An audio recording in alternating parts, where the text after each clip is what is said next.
First Contact High. Ambassador Trillin had experienced first contact with 17 different species during her career with the Galactic Alliance. She prided herself on maintaining composure in even the most unusual circumstances. But nothing in her extensive training had prepared her for what happened when she took that first breath of Earth's atmosphere. The colors came first, explosions of hues she had never seen before, colors that shouldn't exist.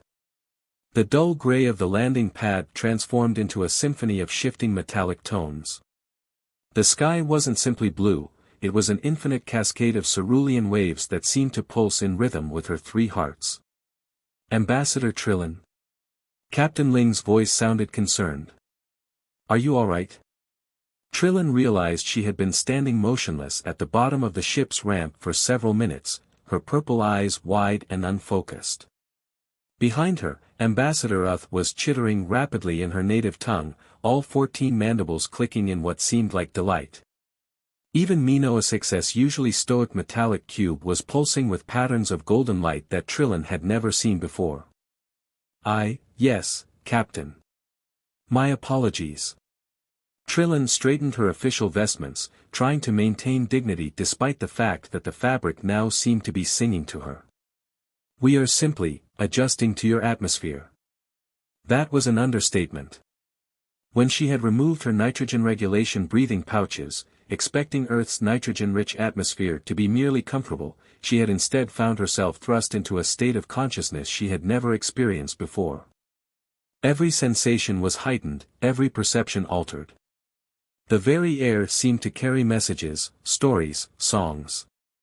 The human delegation watched with a mixture of confusion and concern as the three alien ambassadors struggled to maintain their diplomatic composure. Dr. Sheila Martinez, the linguist who had opted not to wear a translator, was frantically taking notes on a tablet. Trillin could see the human's aura now, a fascinating swirl of blues and greens that suggested both scientific curiosity and genuine compassion. Perhaps, Mino6 suggested, their voice carrying an unusual melodic quality, we should proceed with the tour while our systems adjust. The small silver cube bobbed in the air, trailing patterns of light that lingered in Trillin's vision like afterimages. Captain Ling nodded, though his expression suggested he was beginning to realize something unusual was occurring. Of course.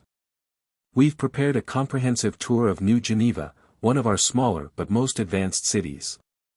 We thought starting with something manageable would be appropriate for first contact. As they began walking toward a waiting transport vehicle, Trillin found herself fascinated by the way the ground seemed to ripple beneath her feet. The concrete wasn't just solid matter anymore, she could perceive the molecular dance of its structure, the history of its creation preserved in patterns only visible in this altered state. Ambassador Uth, Dr. Martinez called out, speaking carefully in what she had learned of the Cloran language, your species appears particularly affected. Are you experiencing physical discomfort? Utha's massive insectoid form swayed slightly as she turned all four of her primary eyes toward the human. No discomfort, she chittered, her translator rendering her words into English while she continued in her native tongue. Your world, it sings. The nitrogen, it carries memories. How do you humans function with such awareness? Dr. Martinez's brow furrowed. Awareness? Our atmosphere is approximately 78% nitrogen, 21% oxygen, and small amounts of other gases. It's just air to us. This revelation hit Trillin like a physical force. Just air. The humans couldn't perceive what she and her fellow ambassadors were experiencing. The implications were staggering. Either human physiology was radically different from most spacefaring species, or Earth's nitrogen had properties unlike any other planet they had encountered. As they boarded the transport, a sleek magnetic levitation vehicle that to Trillin's enhanced perception appeared to be surfing waves of electromagnetic energy, she forced herself to focus on their diplomatic mission. The Galactic Alliance needed to understand this phenomenon, but first, they needed to establish formal relations with humanity.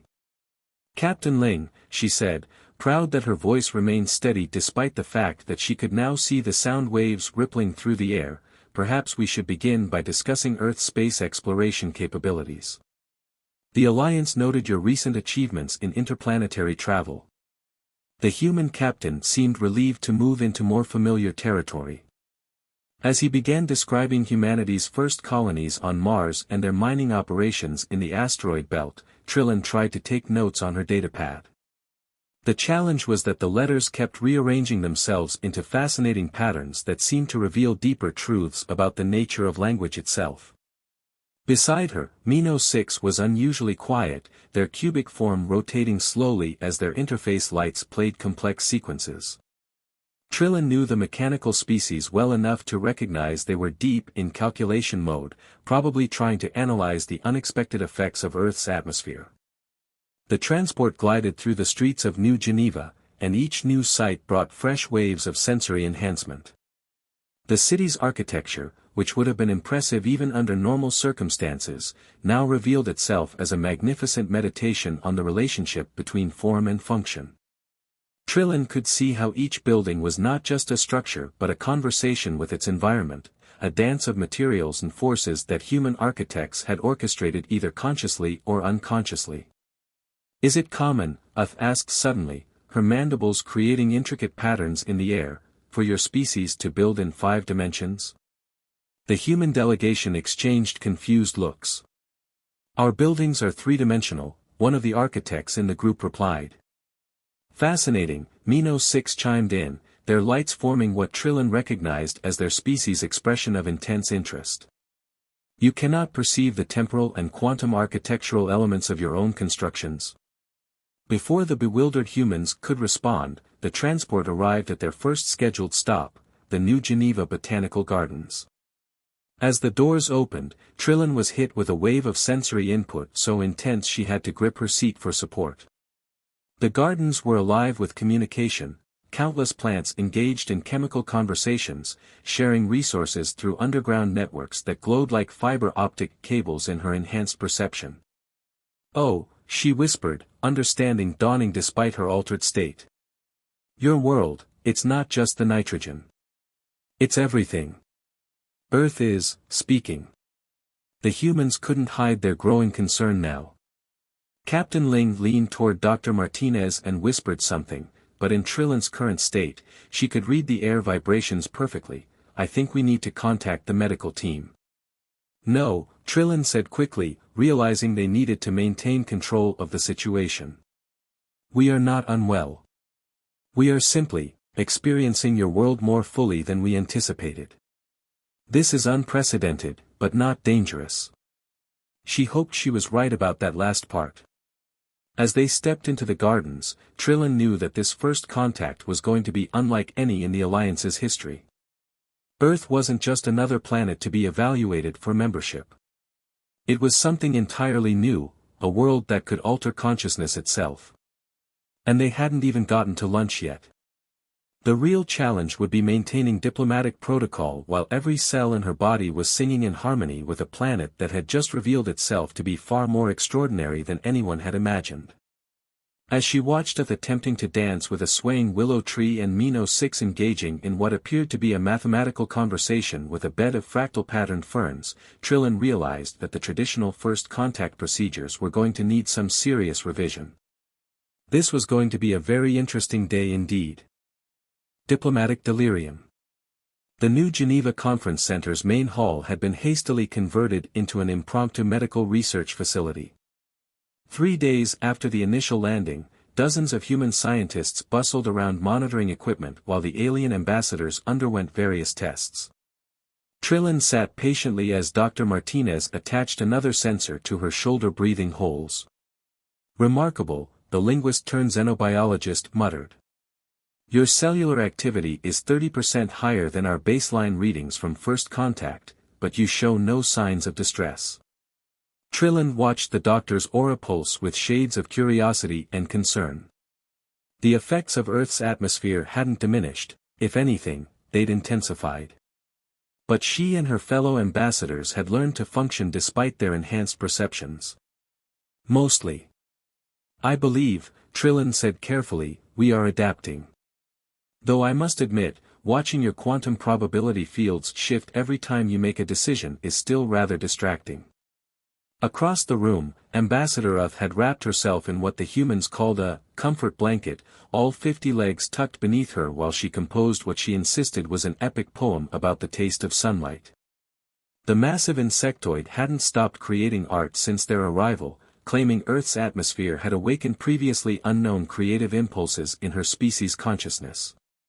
Mino 6, meanwhile, had interfaced with the humans' quantum computing lab and was generating complex mathematical proofs that had the facility's physicists in an uproar.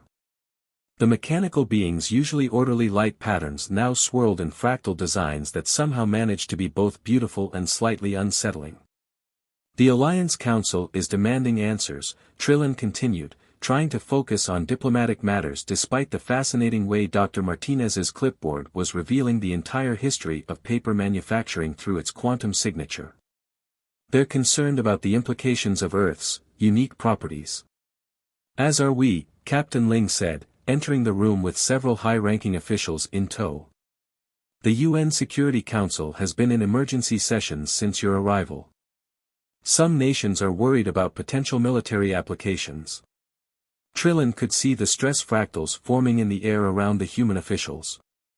Their fears weren't entirely unfounded. A planet whose very atmosphere could alter consciousness and enhance perception would be a powerful strategic asset. But there was something else, something about Earth that none of them had quite figured out yet. Captain, Mino 6 called out, their cubic form rotating in what Trillin recognized as excitement, we've made a breakthrough in our calculations. Earth's nitrogen isn't just chemically different, it's quantum entangled on a planetary scale. The human scientists crowded around Mino SX's display screens, which showed complex mathematical formulae that seemed to move in 4 dimensions. Trillin could follow the equations now, another gift of her enhanced perception. Impossible, one physicist muttered. The energy required to maintain quantum coherence at that scale is being provided by Earth itself, Uth chittered, unwrapping herself from her blanket. Can't you feel it? The planet is alive. Not just in the biological sense, it's conscious. The room fell silent. Trillin watched the humans' auras flicker with disbelief, fear, and wonder. She had suspected something like this since their first day, but having it confirmed was still staggering. Earth is a quantum computer, Mino 6 continued, their lights forming patterns that matched the global entanglement fields they could all now perceive. The nitrogen in the atmosphere acts as a quantum neural network. When we breathe it, we're not just taking in gas, we're temporarily connecting to a planetary consciousness. Dr. Martinez's tablet slipped from her fingers, but Trillin caught it before it hit the ground, her enhanced reflexes making the movement appear almost precognitive. That's why humans can't perceive it, Trillin realized. You're already part of it. You evolved here, in constant connection with this consciousness. It's normal for you. But that would mean. Captain Ling trailed off, his aura swirling with implications.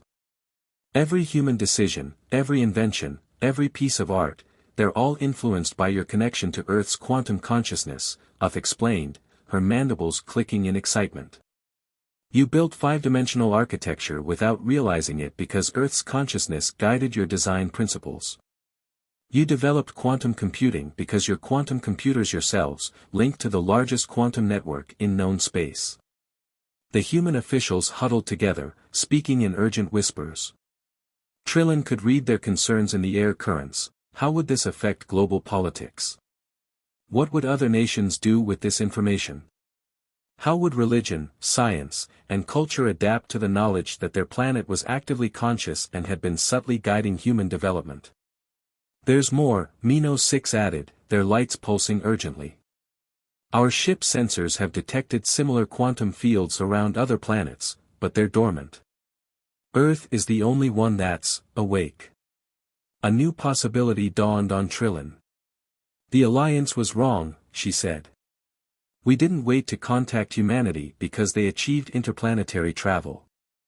We waited because Earth's consciousness was waiting. It wanted humanity to reach a certain level of development before allowing contact. The signals, Captain Ling said suddenly. All those signals we've been sending into space, searching for alien life. Were Earth's consciousness calling to us, Trillin finished. And now we have to decide what to do with this knowledge. Dr. Martinez, who had been quietly processing all this information, stepped forward. The real question is, what does Earth want? As if in response to her question, the quantum fields in the room shifted. Trillin, and Mino 6 all experienced it simultaneously, a vast, ancient consciousness reaching out through the nitrogen networks in their bodies. Oh, whispered, all 14 mandibles trembling. It's beautiful. Trillin watched in amazement as patterns of light and energy danced through the air, carrying messages that bypassed language entirely. Earth was communication directly with them, sharing its purpose, its hopes for humanity, and its vision for the future. The planet, they learned, had spent billions of years developing its quantum consciousness. Humanity wasn't just its children, they were its seeds, designed to eventually spread Earth's unique properties to other worlds, awakening the dormant quantum networks of other planets. But first, humanity needed help understanding their true nature and potential. That's where the Alliance came in. As the communication faded, Trillin looked at the assembled humans, their auras now tinged with the gold of awakening understanding.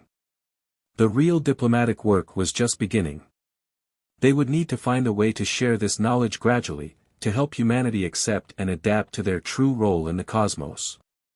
And they would need to convince the Alliance to approve a very different kind of membership for Earth, not as a junior partner, but as something unprecedented, a conscious planet joining a galactic community.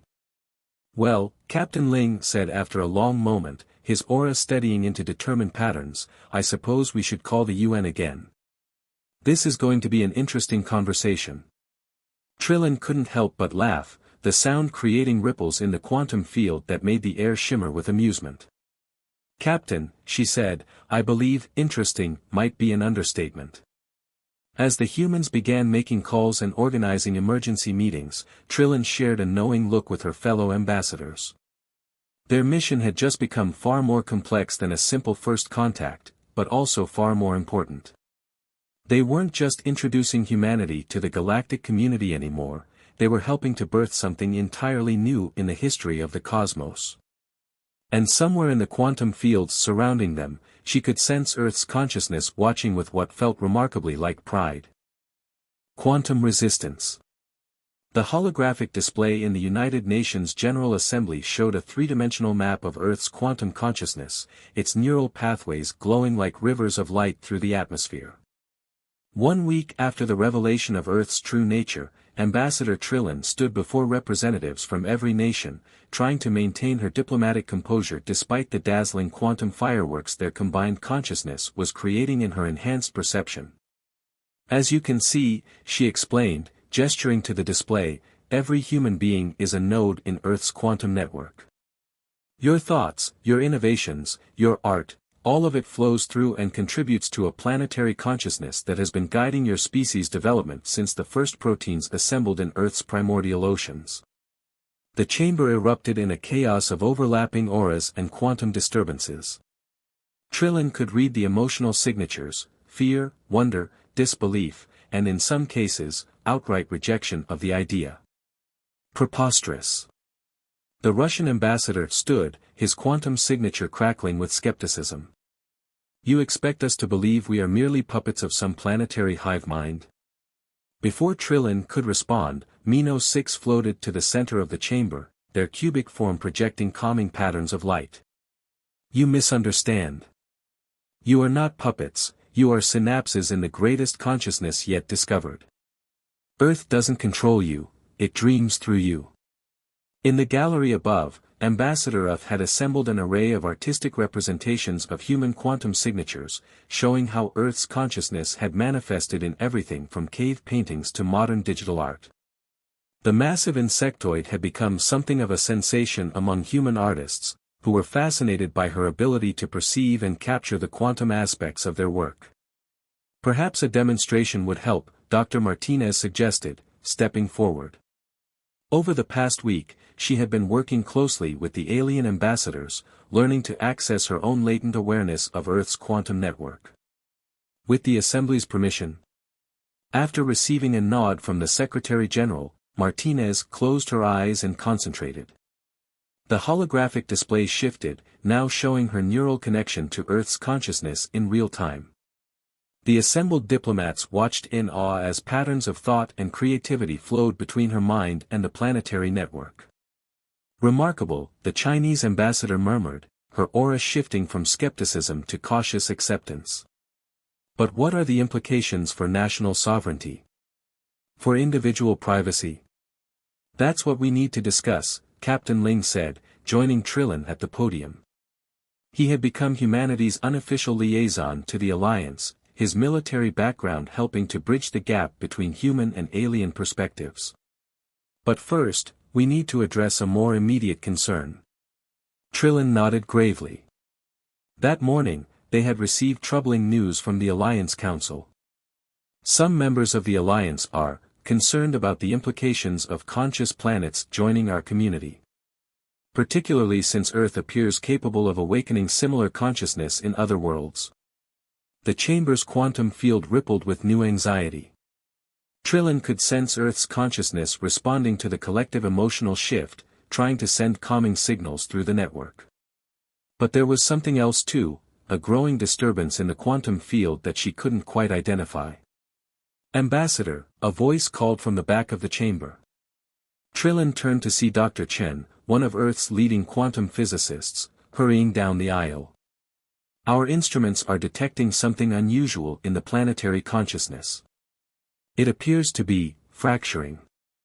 ME-066 lights shifted to alert patterns. Impossible. A quantum consciousness of this magnitude should be stable for billions of years. But Earth, with her artist's sensitivity to patterns, was already chittering in alarm. No, look at the harmonic resonances. There's interference, artificial interference. Trillin felt it then, a discordant note in Earth's quantum symphony. Someone, or something, was attempting to disrupt the planetary consciousness. The holographic display began showing distortions, areas where the quantum neural network was being systematically attacked. It's coming from multiple points in orbit, Captain Ling reported, checking his tablet. Small devices, quantum disruptors, they must have been deployed covertly during the confusion of the past week. The Alliance, Trillin realized with growing horror. Not the Council itself, but the faction that fears Earth's potential. They're trying to suppress Earth's consciousness before it can influence other worlds. The chamber erupted in panic, but Dr. Martinez's voice cut through the chaos. Look, she pointed to the holographic display. Where the quantum disruptors were causing interference, thousands of human minds were unconsciously working together, their quantum connections strengthening to resist the disruption. Earth is defending itself, ME-066 observed, their lights pulsing with rapid calculations. And humanity is helping, even without realizing it. The planetary consciousness is redistributing itself through human neural networks to avoid the targeted disruptions. Trillin watched in amazement as patterns of human thought and creativity began filling the gaps in Earth's quantum field. Artists suddenly felt compelled to create, scientists had spontaneous insights, and millions of people around the world experienced moments of unexpected clarity and connection. We need to coordinate this response, Captain Ling said urgently. If we can help people understand what's happening, they can participate more actively in the defense. But how? The Secretary-General asked. How do we explain this to billions of people in time to make a difference? Utha's mandibles clicked rapidly as an idea formed. Through art. Through science. Through every form of human expression. Earth has been communicating with humanity since your species began, you just didn't recognize it as communication. Now, we need to help humanity listen consciously for the first time. Trillin felt Earth's consciousness surge through her, showing her what needed to be done. We need to broadcast on all frequencies, all media, all forms of communication. Not just explaining, but showing humanity their connection to Earth's consciousness. Everyone needs to understand that they're not just living on this planet, they're part of it, and it's under attack. And the quantum disruptors? Captain Ling asked. Mino 6 rotated confidently. Once humanity begins actively participating in the quantum network, their combined consciousness will generate enough coherence to overload the disruptors. Earth chose its synapses well. Human minds are remarkably adaptable quantum processors. As the UN staff began coordinating a global broadcast, Trillin caught a glimpse of possible futures in the quantum field. She saw humanity awakening to their true nature, saw Earth's consciousness growing stronger through active partnership with its children, saw the possibility of other planets awakening to join a new kind of galactic community. But first, they had to survive this attempt to silence Earth's voice in the cosmos. The next few hours would determine whether humanity would step into their true role as quantum beings, or whether Earth's consciousness would be suppressed, perhaps forever. "Well," Dr. Martinez said, her aura showing both fear and determination, "I guess it's time for humanity to wake up." Trillin nodded, watching as the quantum field around them began to pulse with growing awareness. "Indeed, Doctor. The dream is ending, but the real adventure is just beginning." In the quantum networks above, Earth's consciousness continued its ancient song, waiting for humanity to finally, consciously, join the chorus. Awakening. The global broadcast had been running for 6 hours when the first mass consciousness event occurred. Trillin stood in the UN's Emergency Command Center, watching as billions of human minds began synchronizing with Earth's quantum network. The holographic displays showed waves of awakening consciousness spreading across continents like dawn breaking over the horizon. "Report from Mumbai," Captain Ling announced, his voice tight with excitement. 10 million people simultaneously experienced what they're describing as cosmic awareness. Similar reports coming in from Lagos, Sao Paulo, and Mexico City. Dr. Martinez, who hadn't slept since the quantum attack began, was monitoring neural activity patterns across the globe. "It's like a chain reaction," she said, her own aura pulsing with the heightened awareness that now affected most humans in the command center. Once people understand their connection to Earth's consciousness, they can't help but engage with it. But the awakening wasn't proceeding without resistance. Mino 6's monitoring systems showed the orbital quantum disruptors adapting their attack patterns, targeting areas of heightened consciousness with increasing precision. 17 more disruptors have been deployed, the mechanical being reported, their cubic form casting complex warning patterns on the walls. Analysis suggests they're being controlled from a cloaked vessel in high orbit. Alliance military technology, but not official Alliance forces. Who had been composing a quantum harmonic orchestra piece with a group of human musicians to help stimulate planetary consciousness, paused in her work. "The preservers," she chittered grimly. "It has to be them." Trillin felt her heart sink. The preservers were a secretive faction within the Alliance, devoted to maintaining what they saw as the proper order of galactic civilization. The idea of conscious planets joining the Alliance would represent everything they feared, a fundamental change to the established power structure. "We're getting reports of physical symptoms in some areas," a WHO representative reported. "Headaches, disorientation, especially in regions heavily affected by the disruptors.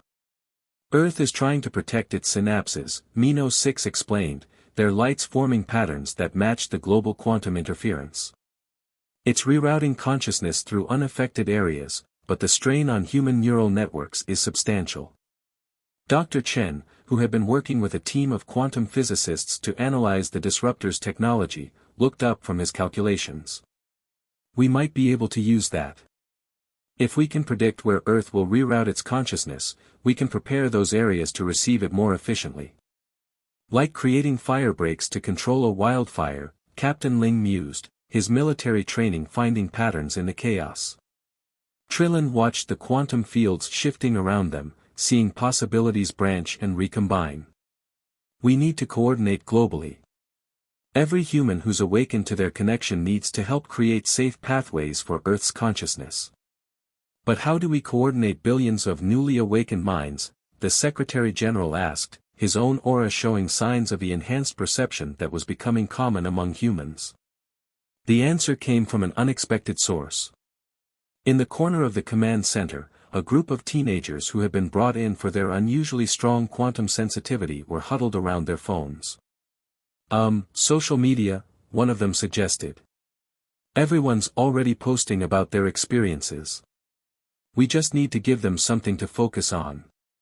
Dr. Martinez's eyes lit up. Of course.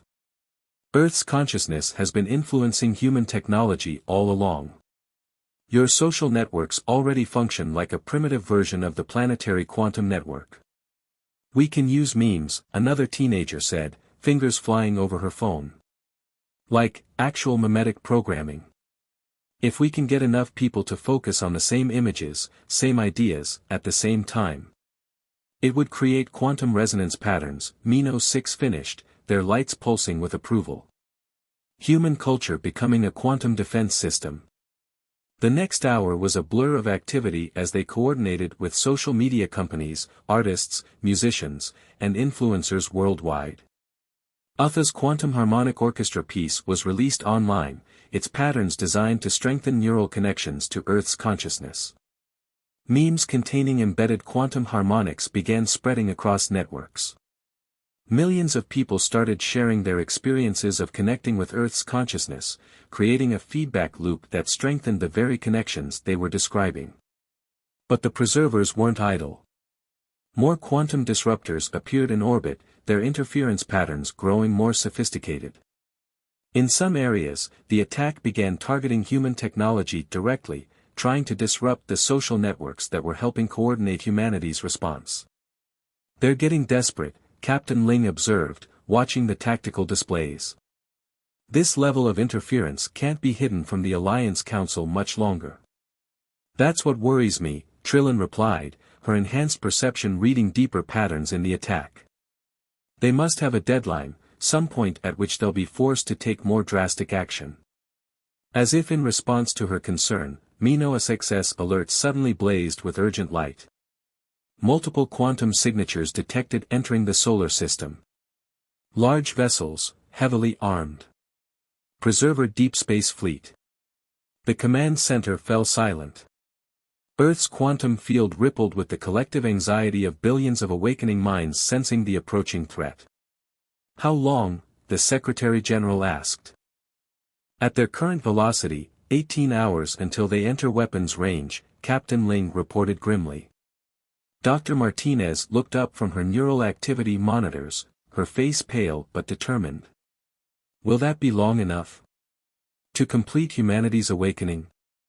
Trillin shared a look with her fellow ambassadors. The truth was, nothing like this had ever happened before. The awakening of a planetary consciousness, the mass activation of billions of quantum-capable minds, they were in uncharted territory. But in the quantum field around them, she could feel Earth's consciousness reaching out, not with fear, but with anticipation.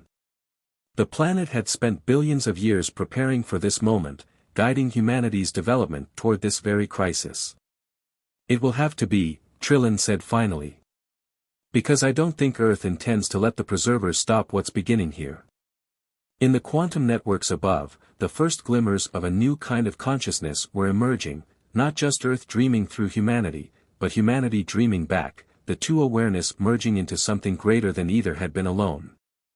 The next 18 hours would determine whether that emerging consciousness would survive to reshape the galaxy, or be suppressed before it could truly awaken. And somewhere in high orbit, the quantum disruptors continued their attack, like cosmic immune cells trying to suppress what they saw as an infection in the ordered body of galactic civilization.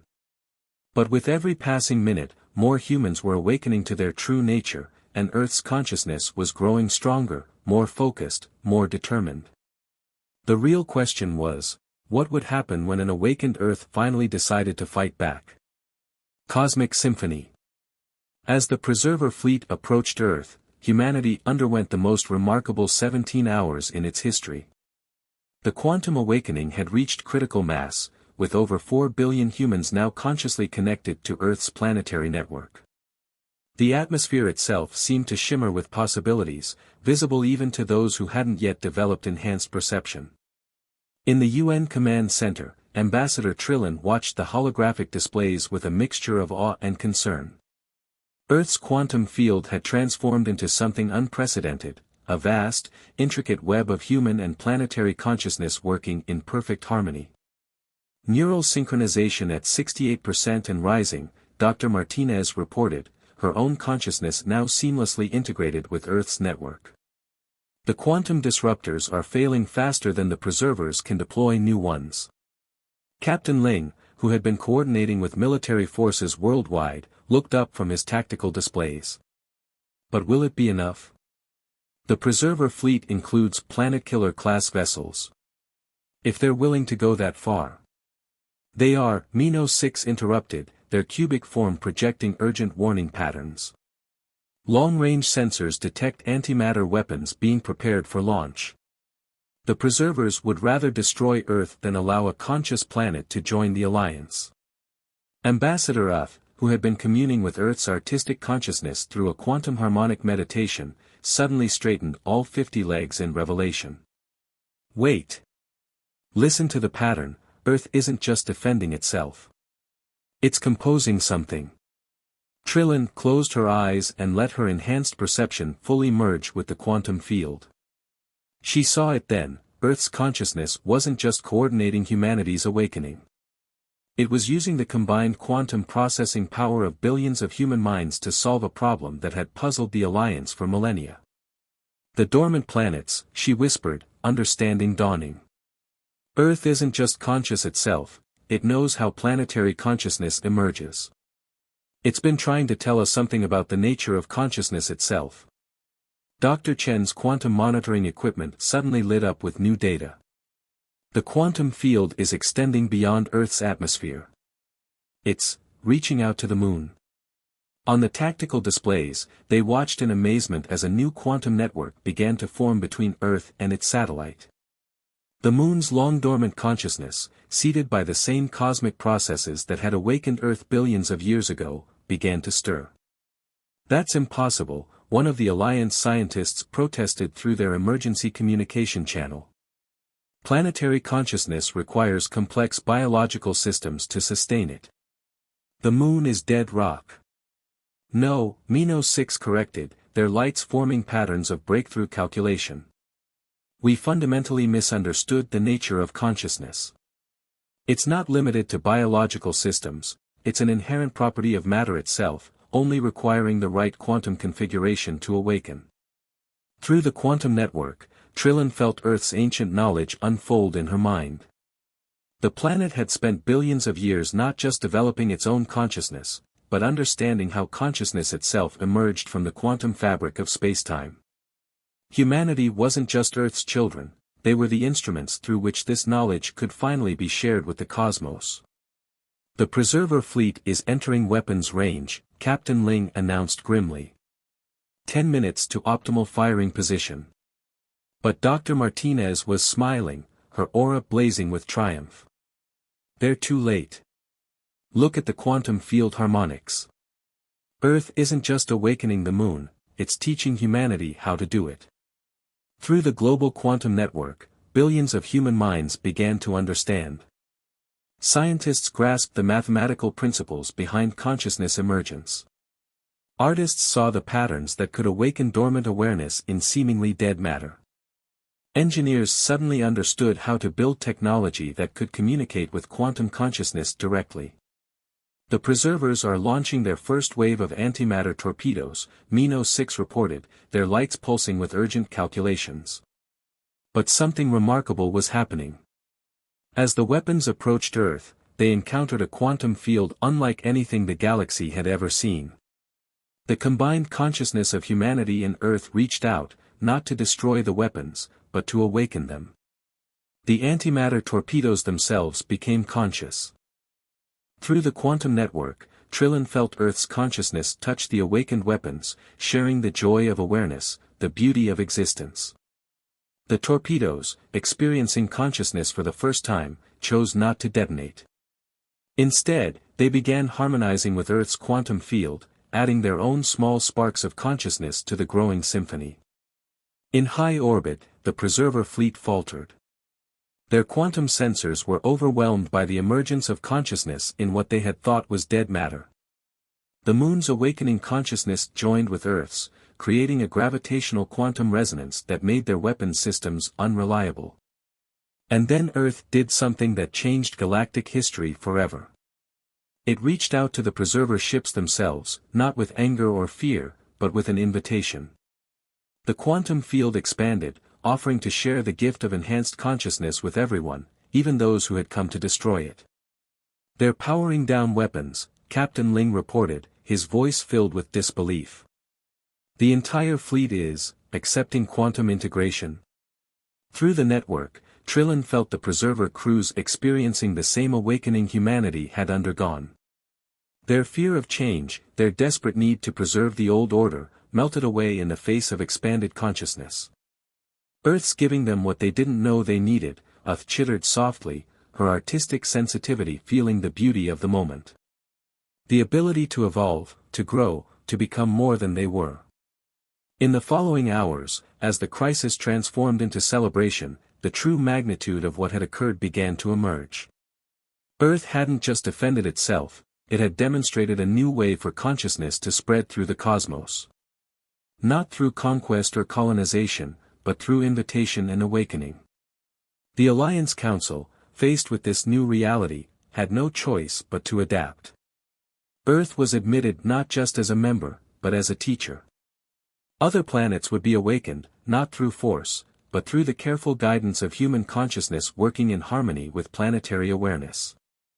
"So," Dr. Martinez said, standing with Trillin in the command center as they watched the quantum fields dance between Earth and Moon, "I guess this is just the beginning?"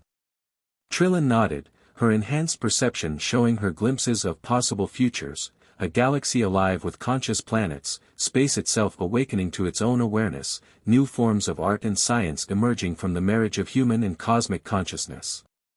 "Indeed," she replied. "Though I suspect Earth knew this would happen all along. It just needed the right moment, the right crisis, to help humanity take the next step. And the right ambassadors," Captain Ling added, smiling at Trillin, Uth, and Mino 6. "Who were willing to take that first breath of Earth's atmosphere and start the whole process." In the quantum fields above, Earth's consciousness pulsed with satisfaction. After billions of years of patience, it had finally achieved its goal. Humanity had awakened to their true nature, and together, they would help the rest of the cosmos do the same. The universe, it seemed, was about to become a much more interesting place.